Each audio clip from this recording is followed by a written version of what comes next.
Good morning. The chapter that we have is Kings, Farmers and Towns. I am Nimi Anthony, PGT History from KV Thrissur. Inscriptions. The earliest inscriptions were in Prakrit, a name for languages used by ordinary people. Pali, Tamil and Sanskrit, two were used to write inscriptions and texts.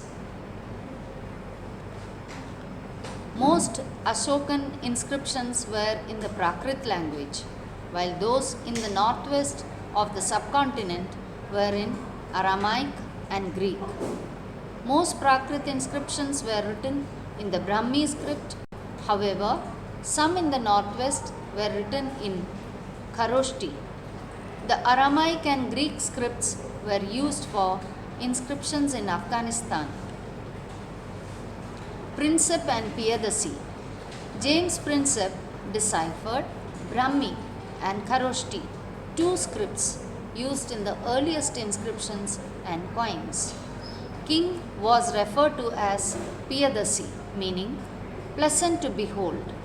There were a few inscriptions which also referred to the king as Ashoka. The 16 Mahajanapadas. The 6th century BCE is often regarded as a major turning point in early Indian history. It is an era associated with early states, cities, the growing use of iron, the development of coinage, etc. It also witnessed the growth of diverse systems of thought, including Buddhism and Jainism. The early Buddhist and Jaina texts mention, amongst other things, 16 states known as Mahajanapadas. Each Mahajanapada had a capital city, which was often fortified. Maintaining these fortified cities, as well as providing for incipient armies and bureaucracies, required resources. Magadha, here we also have a map. Between the 6th and 4th centuries BCE, Magadha, in the present state of Bihar, became the most powerful Mahajanapada. Magadha was a region where agriculture was especially productive. Iron mines were accessible and provided resources for tools and weapons. Elephants, an important component of the army, were found in forests in the region. The Ganga and its tributaries provided a means of cheap and convenient communication. Pataliputra began as a village known as Pataligrama. Then in the 5th century BCE, the Magadhan rulers decided to shift their capital from Rajagaha to this settlement and renamed it.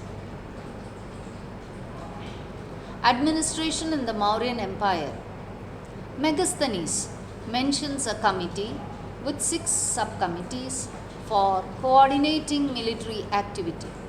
One looked after the navy, the second managed transport and provisions, arranging for the bullock carts to carry equipment, procuring food for soldiers and fodder for the animals, and recruiting servants and artisans to look after the soldiers.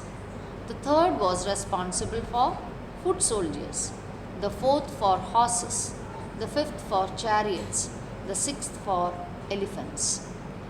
Ashoka also tried to hold his empire together by propagating Dhamma.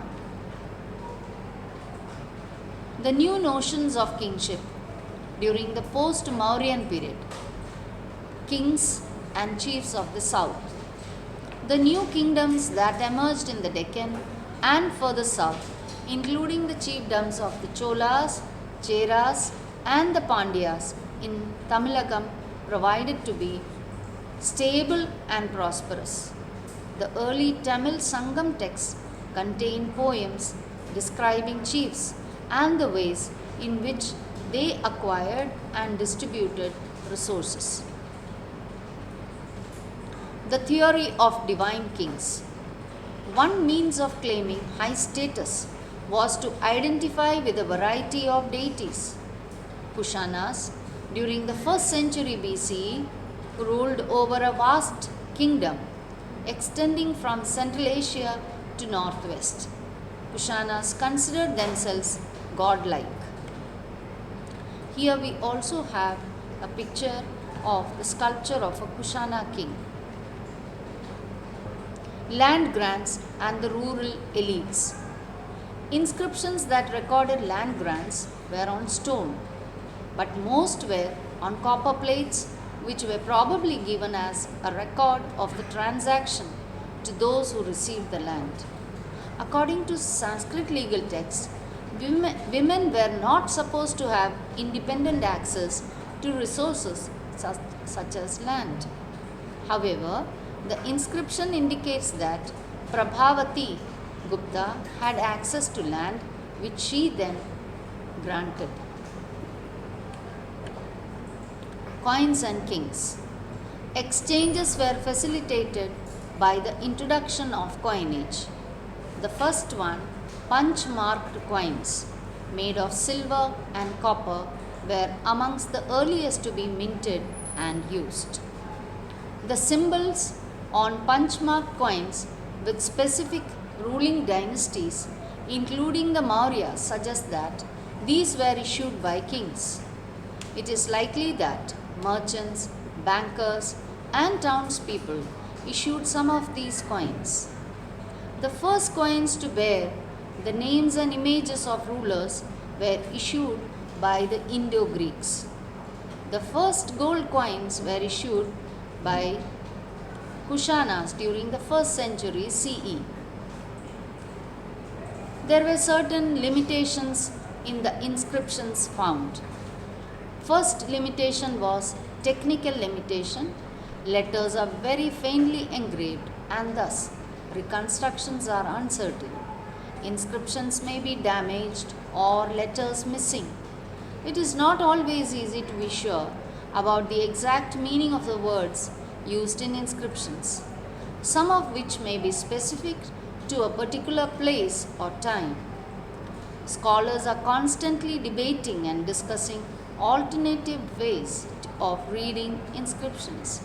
Although several thousand inscriptions have been discovered, not all have been deciphered, published, and translated. Many inscriptions must have existed which have not survived the ravages of time. The second one is the fundamental problem. Not everything that we may consider politically or economically significant was necessarily recorded in inscriptions. Routine agricultural practices and the joys and sorrows of daily existence find no mention in inscriptions, which focus more often than not on grand, unique events. The content of inscriptions almost invariably projects the perspective of the person who commissioned them. Epigraphy alone does not provide a full understanding of political and economic history. Also, historians often question both old and new evidence. Some questions: who deciphered Brahmi and Kharoshti scripts? Some options have been given: James Princer, Cunningham, Wheeler, John Marshall. The correct answer is James Princer. How many Mahajanapadas were there? A few numbers are given. The correct answer is 16.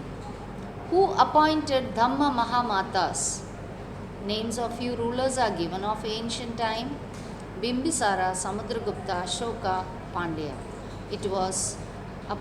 They were appointed by Ashoka. Why was Mauryan Empire regarded as a major landmark in the early Indian history? The Mauryan Empire was regarded as a major landmark in the early Indian history because, for the first time, Chandragupta Maurya founded a vast empire which extended to far northwest to Afghanistan and Balochistan. Moreover, historians think that messages on Ashoka Ashokan inscriptions were very different from the other contemporary rulers. Why is James Prinsep's contribution considered as the historic development in the Indian epigraphy? James Prinsep was an officer in the Mint of the East India Company. He contributed a lot in the Indian epigraphy by deciphering two scripts. They are Brahmi and Kharoshti in the earliest inscriptions and coins. With this, I thank you.